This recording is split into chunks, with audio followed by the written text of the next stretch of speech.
Chris, welcome to the Pulling Focus podcast. Yeah, Really excited to have you here. pumped to be here. Yeah, I think ever since our first kind of intro call, figuring out what we'd want to talk about, I think there were so many different things. And also, I was just excited because you're a very engaging person. So I was really excited to have you on as a guest.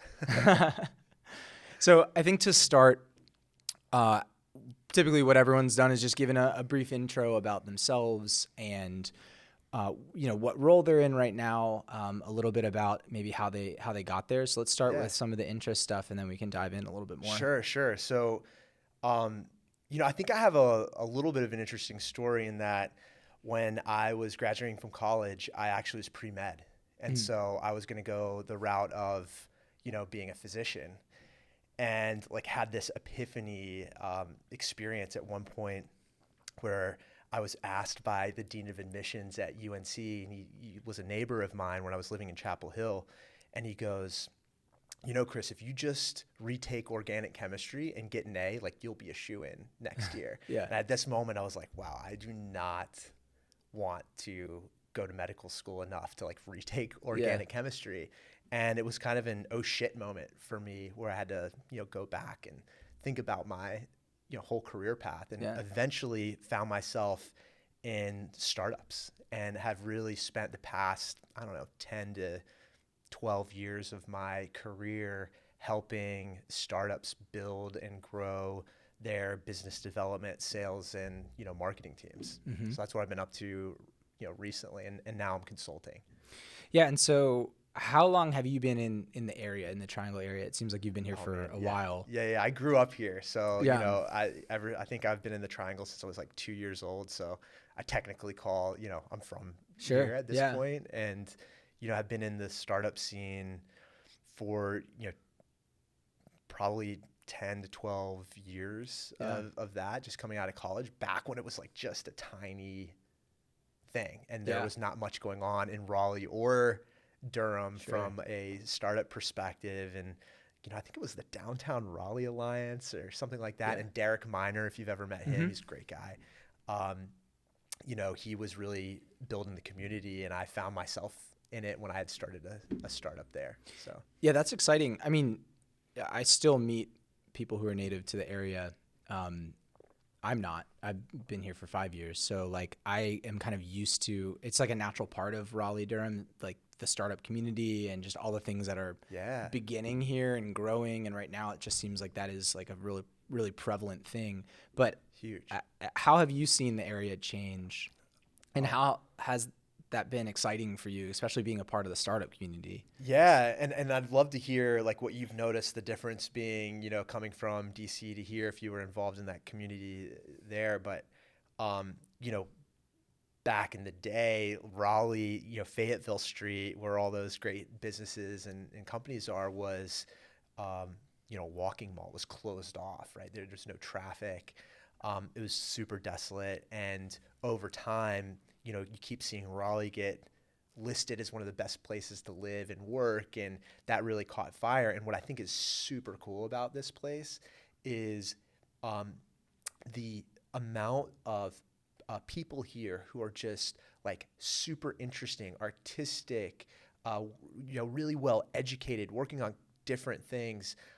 There's such a nexus of those people here that the community has really rallied around that. And it used to be that people would go to Duke, UNC, NC State, and leave to go to bigger cities or whatever. Well, now you find that all those people are starting to stay around here. And I think that, to me, has been one of the biggest changes. I don't know, what have you noticed, coming down from DC? I mean, immediately one of the things I noticed was the people here are just friendly and open, and the pace of life is slower in terms of just work, and there's a lot more balance. But at the same time, while it's slower, there's still so much happening. It's not like we're holding ourselves back. It's just the area is exploding. And I think what's been also really cool to see is how much people want to help each other out. I could just randomly reach out to you and say, hey, we're doing this podcast thing. we'd love to have you on. It looks like your background is a really cool fit. And it happens like 2 weeks later. And that's something where I don't know.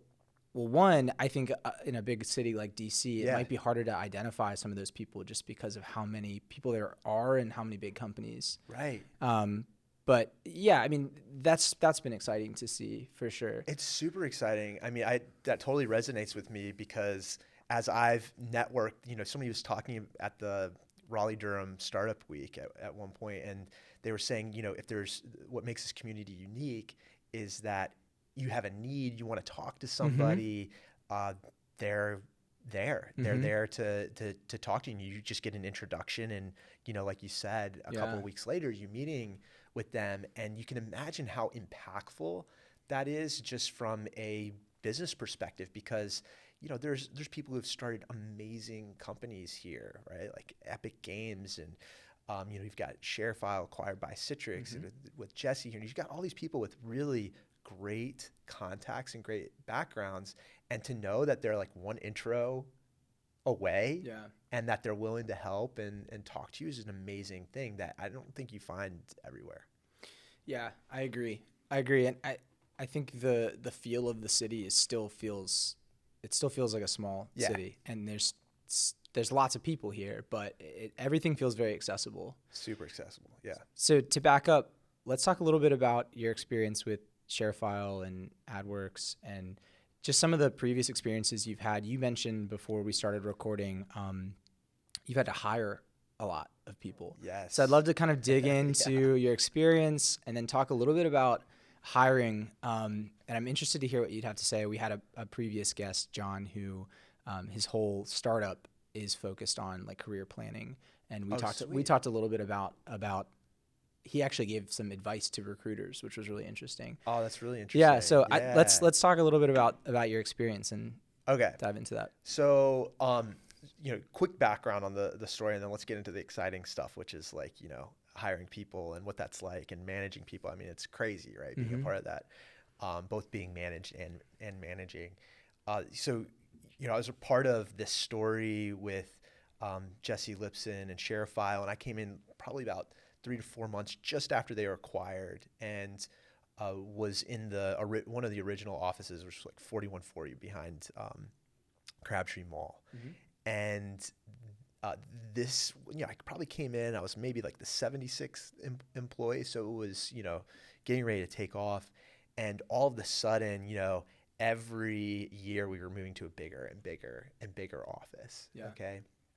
And at one point, the VP of sales who had recruited me in, we were friends, we had a common mentor, he had brought me in to run business development, which was essentially partnerships and identifying, tech tuck-ins and things like that. And he said, we're having this trouble with our inbound sales team, which was about maybe 20 people at the time. Can you take over the sales team and turn it around? And I said, I've never run a sales team. I don't know what the heck I'm doing. Are you sure I'm the right guy? And he's like, yeah. Don't worry about it. You'll figure it out. Like, yeah. There's a lot of trust to put into somebody who had, managed at most 2 people in their lives. And I was in my mid-20s at that point, right? So I knew nothing about this. So I get into this situation, and immediately, I'm a generally positive guy, and I was walking around and like just trying to bring that energy. And at some point, the team decided that like this was not a good fit, right, for me. And they were, I say that they were like on the edge of mutiny here. Wow. And yeah, it was a lot to go through. It was causing me a lot of anxiety and suffering and that kind of thing, and as it was causing them, right? And so I remember it all kind of came to this head where we go into this huge meeting room. This was like our big boardroom at the time in this 701 Corporate Center Drive. We were in there, and everybody was on edge. It was tense. It was super tense. It was super tense. And I remember going in there and just being like, what am I going to do? And like some of the feedback that I'd heard through some of my managers and other folks that were, trusted to me is like, it feels like you're out of touch with what's going on. Like you're too like positive, upbeat, that kind of thing. So I was like, got it. They think I'm full of shit. Right. And so I was like, okay. So went into this meeting and immediately said, listen, like I want to share the perspective with you and what it's like to be me right now. And then I want to hear more about what's going on your end. And I went through, and essentially said, listen, I know how hard it is right now for you guys. It's equally as hard as me. And like the best thing I can do is come into work and put a smile on for you here. Even though it seems like, I'm maybe out of touch or whatever, like we've got a lot of things that we've got to fix and work on. And it keeps me up at night. I'm worried about it. And one of the things I came prepared with is I was like, in order to alleviate some of these problems, this is what we're going to do. And it had to do with, quota and commission and like fixing things that were obviously wrong. And I remember one woman got up and left and came back eventually. And she left crying and she came back. She was like, I'm sorry, I had to go. I was like, I was just so happy and relieved about this. So it was like this moment of honesty and vulnerability amongst these 20 people, all eyes on me, that set us free to start having a real conversation about what was going on in the team and what needed to be done in order to get to the next level. And ultimately we were able to turn the team around and get it going in the right direction. But that was like my first, brush with a big team that was very unhappy, that, clearly highlighted my inadequacies as a leader at that point. I really love that vulnerability. And like we were talking, like one of the themes of this podcast is like the why behind what we do and how companies are just made up of people. And your sales team, like they're all just people. They're also professionals, but there's things outside of work that motivate them and drive them. And absolutely, I think that's really cool to hear how you were able to empathize and say, this is just as hard for me, and them to know that you're actually feeling that inside rather than just seeing like a smile and thinking that everything's peachy. Yeah. I love that story. I think that's really cool. And to show just more, like, what I learned from that is to like, you just gotta, you can show more of your authentic self and it's okay. Right. There's a lot of times where, there's private things going on in your life. Maybe you're having difficulty with a significant other or whatever, medical conditions or things that might be going on in your life. And a lot of that has to be put in a box when you come to work. And people, I think today sometimes swing the pendulum too far in the direction of the vulnerability side of things, which I think is important, but also like, I think some people don't realize that, hey, for some people who are going through some hard things, it's nice to be able to come to work and just focus on work. Yeah, that's a good point. You know what I mean? Yeah. Like, so I think that's another thing that I had learned, like, for me, being vulnerable in that moment was really important, right? There's other times where like, hey, you don't need to push it, you need to feel it out. Yeah. And that has helped guide a lot of what I do. But, going to what you were talking about with the why behind work and what you guys talk about on this podcast a lot. Well, a big part of the journey too then is figuring out how you've got 20 different people in this room and they each have different whys. So how do you focus on keeping them motivated and give the group a collective why that somehow resonates with each individual person? I don't know if you've had any conversation with any of your guests about that, but I think like that trips me up sometimes. Yeah, and I'm trying to think what the best way to phrase this question. Yeah, kind of that had me thinking about it, like a thought. Like as a manager, like from my own personal experience, not really managing people, but just working in professional environments. On small teams. Like there's some people that I feel like I can connect with a lot easier. And it's easier for me to like empathize with them and understand like the why. Mean managers or peers just or both in peers. General? Yeah, I mean anyone, any colleague.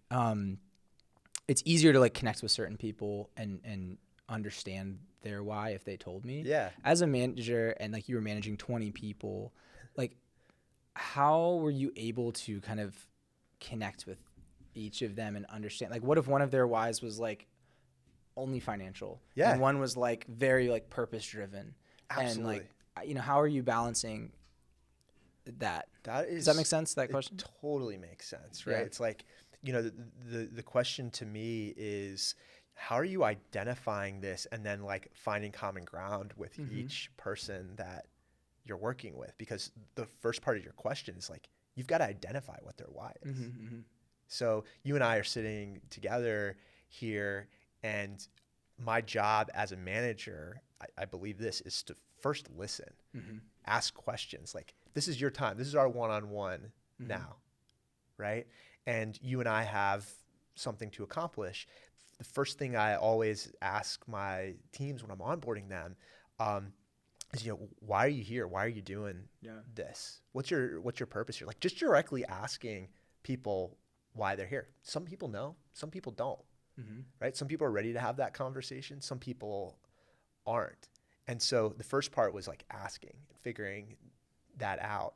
The second part is really like validating that that's true, right? Because some people may say they're financially motivated or whatever, and that's their only reason. But in reality, they're, desperately seeking like a real purpose to come to work, and they really love showing up for their team and, doing a good job or whatever. Like, there's so many different things. So you have to validate that it's true and kind of figure it out. And then the last part is like, once you have that for an individual, just keeping an eye on that and bringing it up every once in a while so that you're on the right path. I don't think people check in enough. And you may have, a personal relationship, significant other or whatever, and you kind of go about your days, right? You're going about your day and you're in your habits and you're doing your things. But it's rare that people be like, yep, how's everything going? Are we headed in the right direction? Are we achieving your purpose? Are you achieving, am I able to achieve mine? And it's the same thing at work, because the worst thing, a lot of people come in and they're like, people come in and they'll quit. Yeah. Right. And you're sitting there as a manager scratching your head, be like, I thought everything was great. Yeah. But had you asked the question, you would have seen that there was an issue brewing that you could have gotten out in front of. Has that happened to you in your career before, or have you had any similar experiences like that? Yeah, somewhat. And I mean, kind of somewhat recently too. So I won't dive into too much, gotcha. But more of like, me experiencing, me like leaving. And, that's what I mean. That's what I mean from your perspective. Definitely. Because I'm sure you felt that as, an employee. Like, I've been an employee too, right? At all my jobs, I've been both a boss and an employee. Yeah. Right? Yeah. I think that, like, in my experience, there was, I had confusion because I thought what I had communicated was like getting to the people, and then when the people found out I was leaving, then there was like confusion and seemingly, and so that I think like the learning experience from that, because I really did it like learn a lot leaving the place, was like being like open and honest about how you feel with on a regular basis is important. Yeah, just like what you're mentioning. So important, right? Yeah.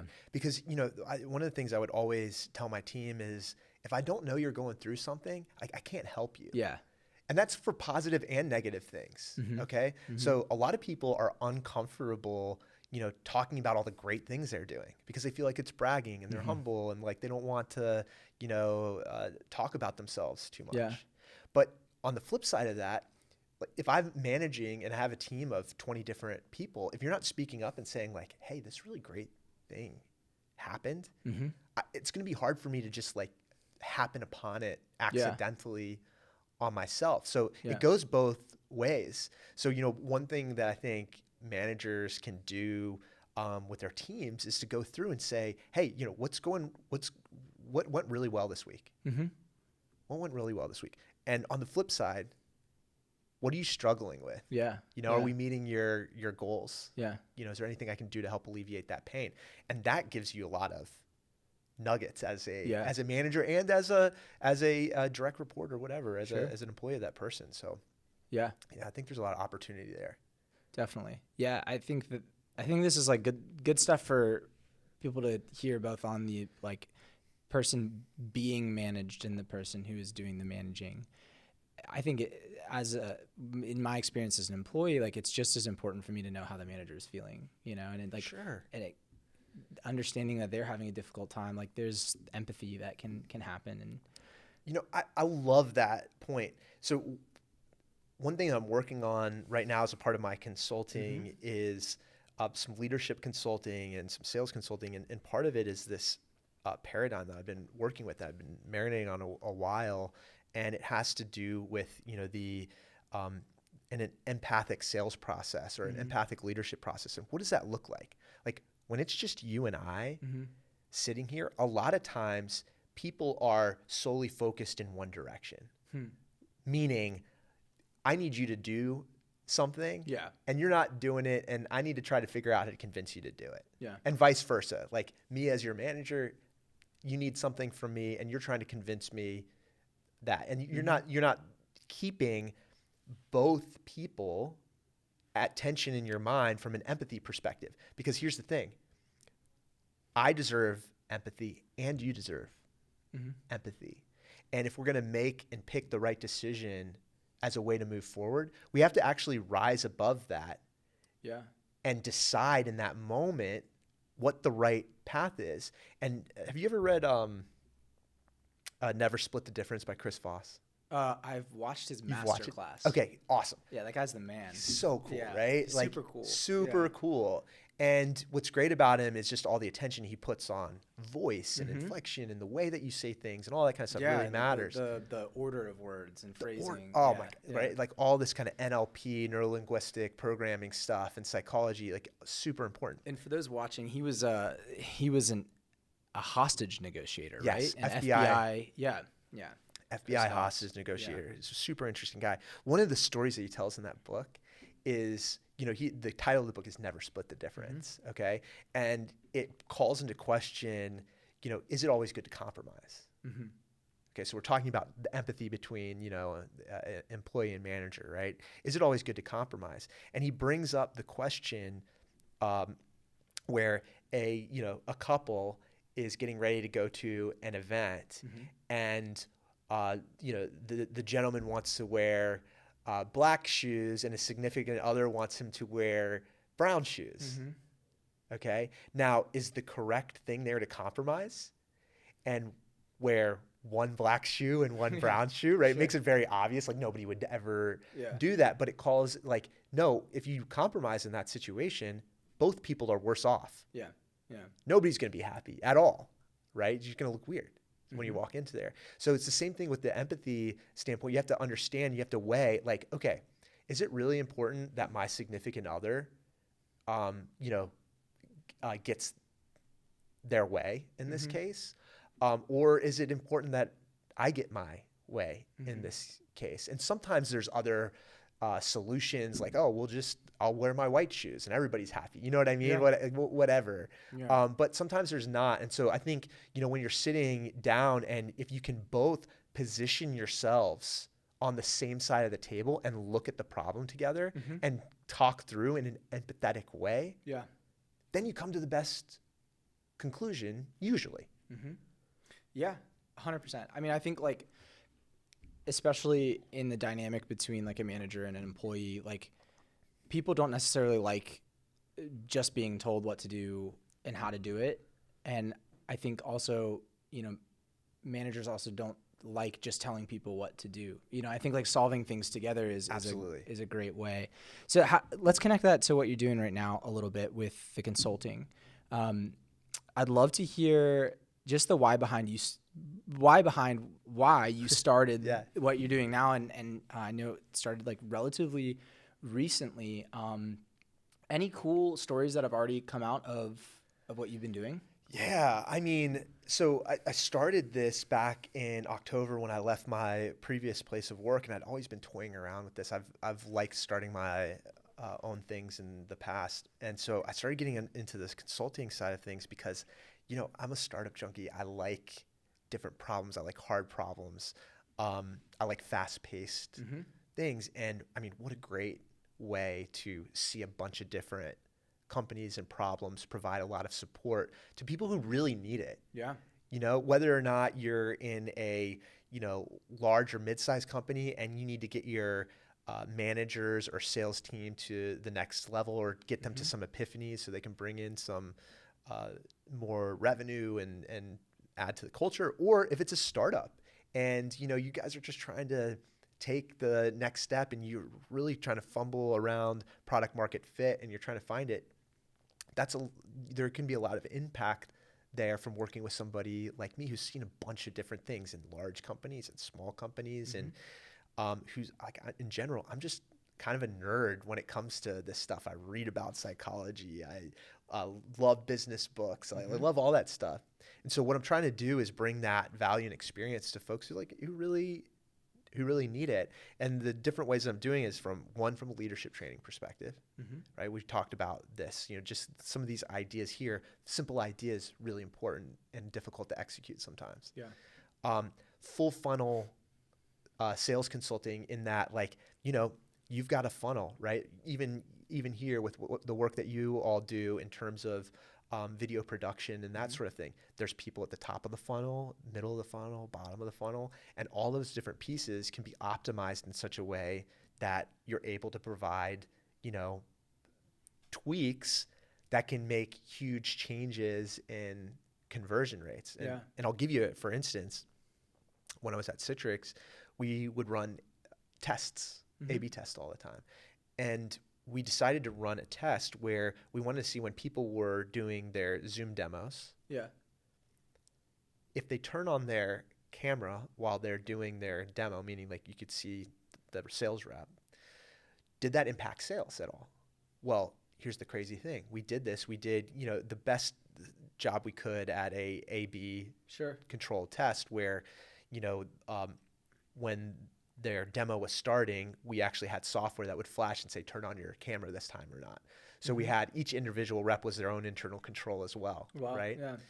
And so what we found was that just turning on your sales camera, your camera during a sales presentation, you got on average, 34% increase in close rates. That's crazy. Yeah, that's pretty crazy. That's crazy. So there's all kinds of things that you can do like that throughout the funnel, because that's at the bottom of the funnel, right? You're on the call with the sales rep. They're about ready to ask you for money. That's like right at the bottom of the funnel. But there's other things like that that you can tweak, whether you're doing webinars or email copy or things like that. So I consult on that too, because I love that stuff. Yeah. Yeah. You know? Yeah. I think one of the questions I have, it almost seems like we have been in this kind of data focused mindset for like a long time now. Like, you know, the idea of like decisions being driven by data is not necessarily a new thing. No. I'm curious, like, where does like intuition and like kind of like gut feelings of like, I'm going to try something different this time and see if it works. Like, how does that play into especially some of the sales tactics? Yeah. Okay. I love this question because it is in the presentation I've been building around empathy, and like intuition's a big word. Because like, what do we all want to do? Whether it's hiring, whether it's product design or sales, it doesn't really matter. Like, having good intuition is really important. So how do you test this? How do you build this? So first of all, just to answer your question quickly, it's really important. Intuition is really important because what intuition to me represents is an integration of everything that you've learned in the past and the things that you've seen and the patterns that you have recognized. And one of the most powerful things that we can do as people is to continue to build that intuition. Well, the next question is, how do you do that? What's a way that you can do that? Well, in my experience, it's been done this way. First, you go through and you embody the other person's experience. Okay, so what does that mean? You like meditate into that person. So like, for instance, it's like you have a sales prospect, or maybe somebody you're going to be hiring, okay? You sit in their shoes for a second and you say, what's it like to wake up as that person? Mm-hmm. Do they have a boss? Are they looking at their phone? Do they have a ton of emails? Do they have a huge team? Are they in back-to-back meetings all day? What's it like to like truly be that person, feel that, right? Because we have these things called mirror neurons, which like allow us to like if you get hurt, I feel it in my body, literally feel it, have the same kind of pathways illuminated. So you start there. So you can really start to say, what would it be like? Mm-hmm. Then you take that and you prepare. And what do I mean by that? I mean, like, for whatever, it's going to be a sales meeting or whatever, you start preparing for what you think is going to be needed in this situation. Mm-hmm. And then you test it, right? So, if it's interview questions or whatever, and I'm trying to like get at, the nature of you and trying to figure out if you're going to be a good fit here and trying to develop my intuition, I'm going to come up with questions and things that I think get at that. And I'm going to test it in an interview with you. I'm also going to probably call up a few friends, test them too, just to see if they give me, the answers that I want. And then after you've tested it and you learn, and this is important because you have to like be really objective. Yeah. You have to, get rid of your ego for a second. You have to be like, did that work or did it not work? Mm-hmm. Could that have been better? And there's a lot of people out there who will tell you, oh, that was great. That was great. But if it was great or if it wasn't. And then you have to integrate that into your intuition. You have to say, well, what did I get wrong about that? How could I have anticipated that better? Where was I missing empathy to get into that? And I think to me, that's the cycle of developing intuition as a leader, as a salesperson, as a product developer. I think that's really important. Intuition without ego. Yeah. Yeah, right? That's really cool. I'm sure that's easier for some people than others. I mean, I have a natural resistance to process and doing something the exact same way, like over and over. And so like I found myself like I get very like strong gut feelings or intuitions about certain things, and like I try it. But I think like a good like area of growth for myself is taking a step back, doing it a couple times the same way, and just like asking myself like, did that work? Oh, wait. Okay. So explain this. I think this is really important. So like you will try something once and then you'll throw it out and try something else without like getting enough data points. Is that what you're saying? Yeah, kind of. It's like you were talking a little bit and maybe I didn't understand like exactly what you were saying that for in the interview instance, like developing those sets of questions and taking a step back and then really like analyzing like did these help me get to that intuition? Yeah. Right. Yeah, that's exactly right. Yeah. Yeah. Did they help? Like, because, you ask these questions, okay, and you get answers, and some like are yes or no answers in a way, right? Mm-hmm. Like either they answer in a way that you need them to answer or they don't, right? But the like cultural fit, are they going to be a good person to work with? Are they going to be difficult or easy? Like a lot of that is, intuition. It's like, it's watching how, it's not the what in their response, it's the how in their response. And so part of the reflection is like you ask these questions that you think are going to give you some combination of what and how, right? Maybe some of these questions are going to be a little bit more difficult for them to answer. So you see like how truthful they are about certain questions. Maybe some of them are questions about passion or whatever. And you see the energy and how they come alive and then the intuition component to me is like, okay, you put the data pieces and the, observation pieces together and you're like, you hire that person and you're kind of watching, did that work out? Yeah. Yeah. Or did it not? Yeah. And what did I miss?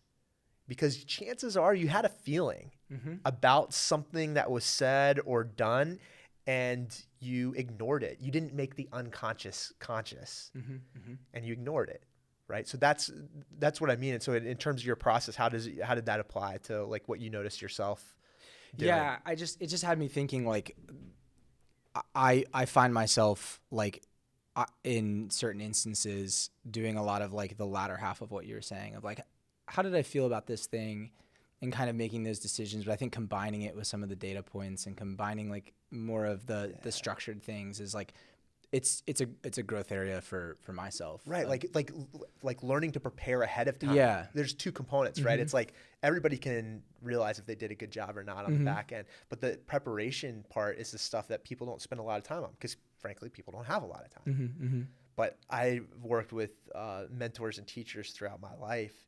And one of the big habits I had to learn is like prepare. And that may sound obvious to people, but when was the last time, like, let's say you're going to have dinner with your parents or a friend or something like that. Did you prepare mentally for that? Depending on who it was with, but right. Yeah. But like, let's just say it was somebody that you normally like, that idea sounds crazy, right? Like for me, like the concept or idea of going to prepare for a conversation with my grandma would be crazy to me. But guess what?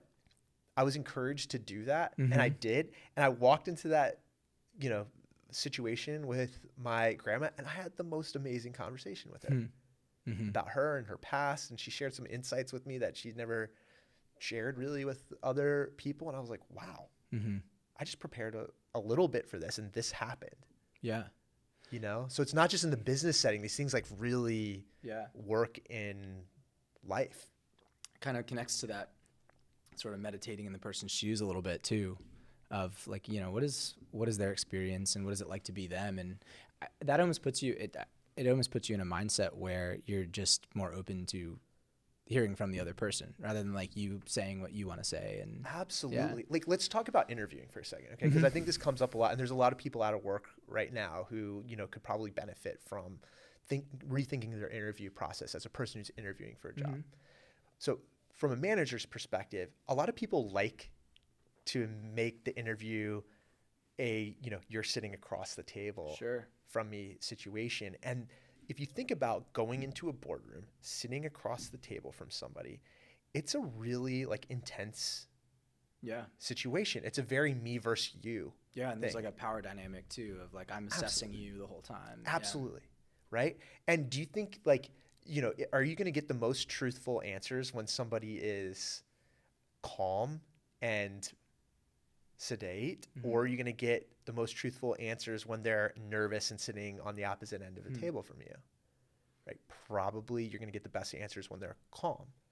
Okay. So thinking about that as you're preparing to, one, as a manager interviewing somebody, like I like to structure the table very similar to how we have it here and ideally nothing between us. So it's very much we're in this together. We're on the same side of the table together. But then coming in as an interviewee, preparing and being like, how do I want to be when I come in and sit down? Meaning like, can I find my center? Using maybe that's more Eastern kind of philosophy language, but how can I find my center? Where can I speak from so that I can be calm, present, and aware during this interview and preparing mentally for that? So like walking through, what's it going to be like when I come in and I shake Riley's hand? How do I want to be? When I sit down and like you walk through the whole interview, when I sit down either across from him or next to him, how is that going to feel in me? And like walking your way through that and then saying, lastly, like, what is the mindset I want to have when I'm in that interview?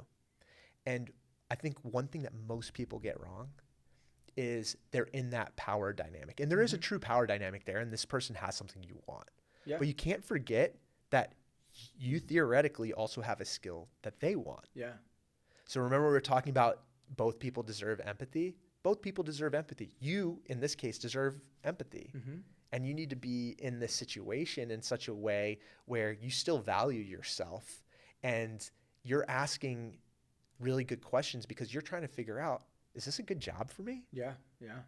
Because you don't want to get into a situation where you're working for somebody that you really shouldn't be working for because they're a bad fit or the company's not great or whatever. So you need to make sure that just like that interviewer needs to ask you, the interviewee, important questions to figure out if you're going to be a fit, you need to do the same thing. 100%. And have that belief in your core that you're just as important as that person is. Yeah, I think that's really important.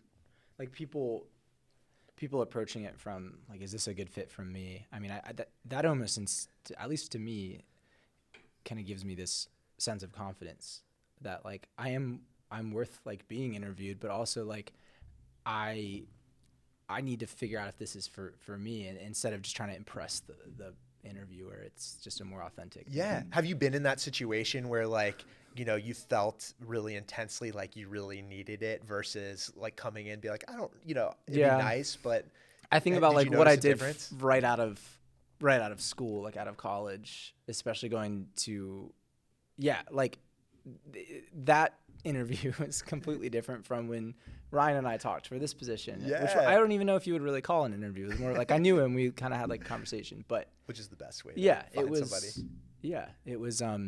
It was different. I know that feeling of trying to like impress because you need to get something.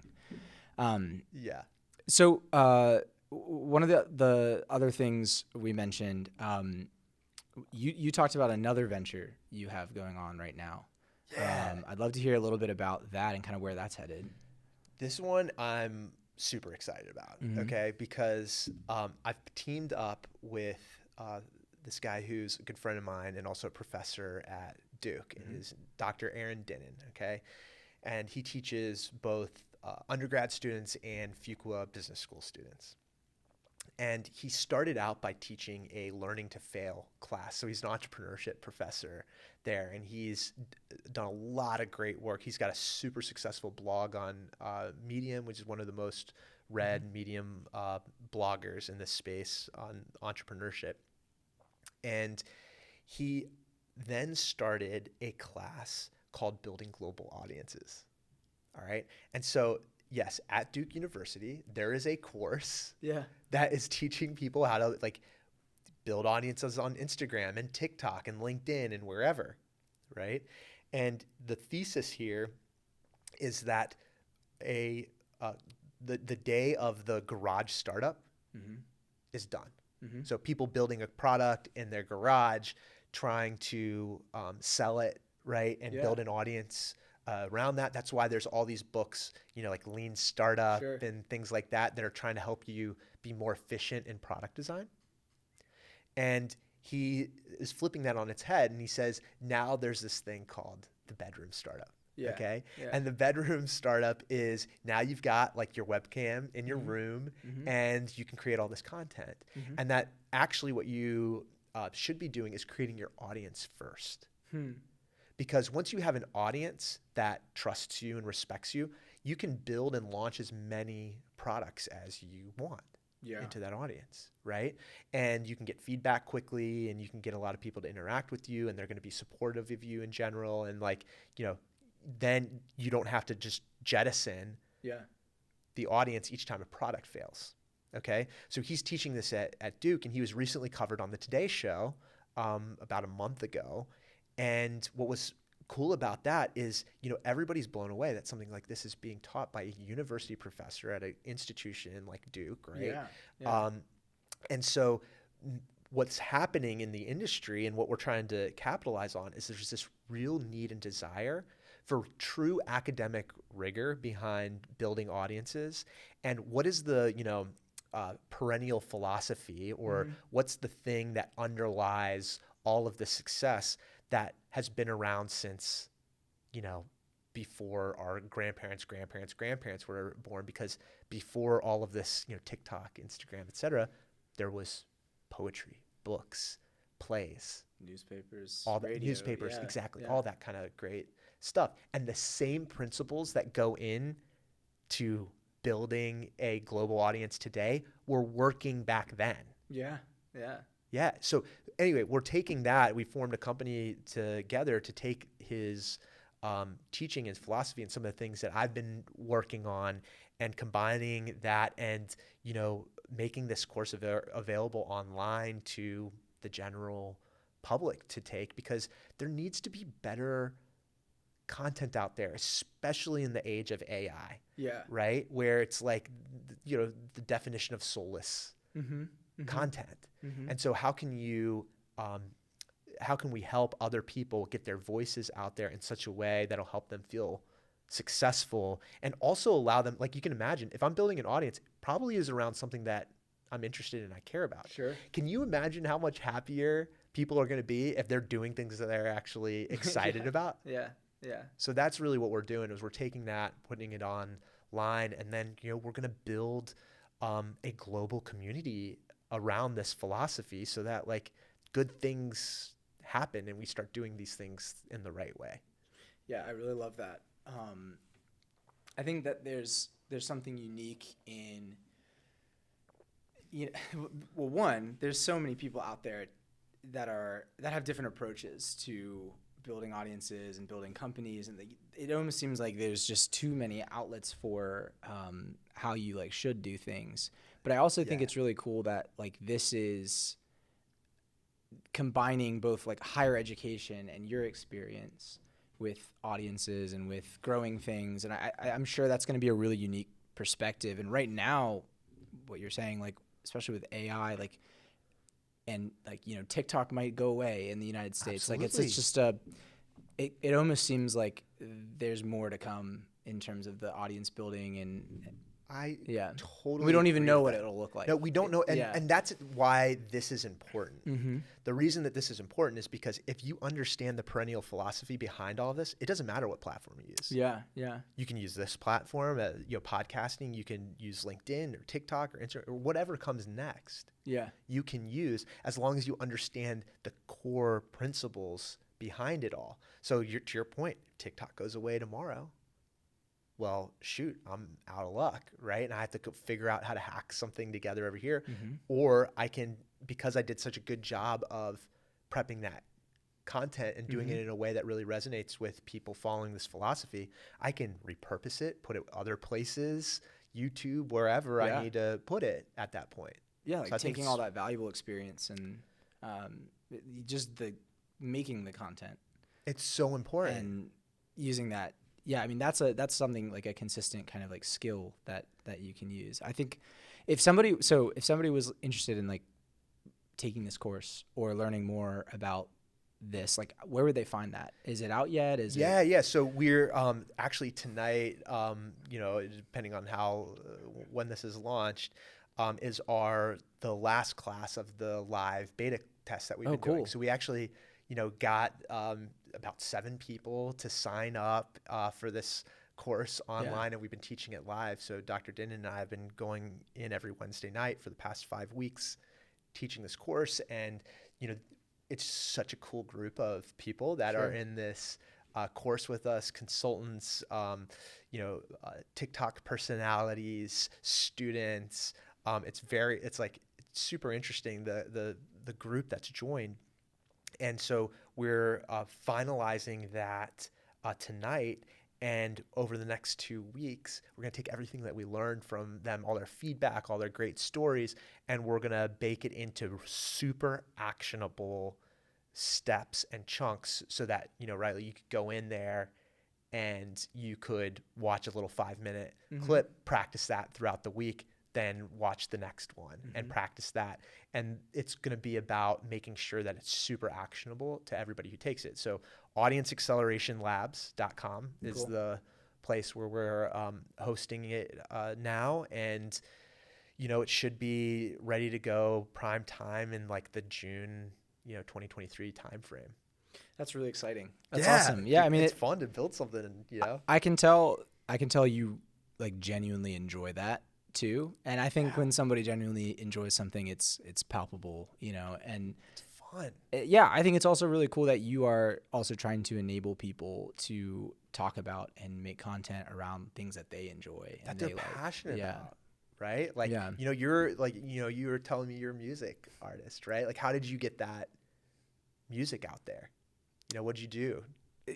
Yeah. I mean, it was like, kind of, I just stumbled across like how you get music online, Spotify. I think it started with like SoundCloud.